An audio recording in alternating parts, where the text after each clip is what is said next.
ఇక నెక్స్ట్ ప్రోమోలో వేదవతి స్నేహితురాలు వేదవతికి ఫోన్ చేసి మీ శ్రీగర్కి మా అమ్మాయినిచ్చి పెళ్లి చేస్తాను అన్నారు కదా ఇంకెప్పటికి చేద్దామని అని ఫోన్ లో అడుగుతూ ఉంటుంది.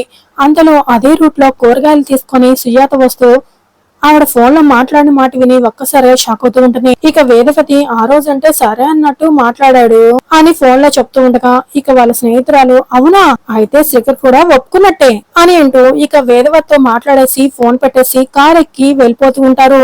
ఇక సుజాత ఏ ఏ ఆగండి ఆగండి ఆగండి అని పిలుస్తూ ఆ కారు వెమ్మటే పరుగులు పెడుతూ ఉంటుంది. ఆ కారు మాత్రం ఆగకుండా వెళ్ళిపోవడంతో సుజాత ఇంటికి వస్తూ ఉంటుంది. మరోవైపు సచ్చ అవని ఇంటికి వెళ్లి ఏదో మాట్లాడాలి అని చెప్పడంతో ఏదో మాట్లాడాలి అన్నావు కదా ఏంటో నువ్వే చెప్పు అని అడుగుతూ ఉంటుంది. చెప్పడానికి ముందు నీకు ఒకటి చూపించాలి అవని అని సచ్చ అనగానే ఏంటది అని అవని అడుగుతూ ఉండగా అంతలో సుజాత ఇంటికి వచ్చి కూరగాయల బుట్ట టేబుల్ మీద పెట్టేసి అవని అవని అని కంగారు పడుతూ పరిగెత్తుకుంటూ వస్తూ ఉంటుంది.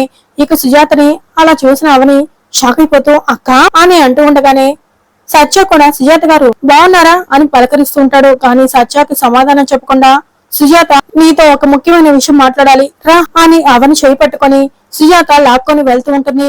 వాళ్ళిద్దరి వెనకాలే సత్య కూడా వెళ్తూ ఉంటాడు.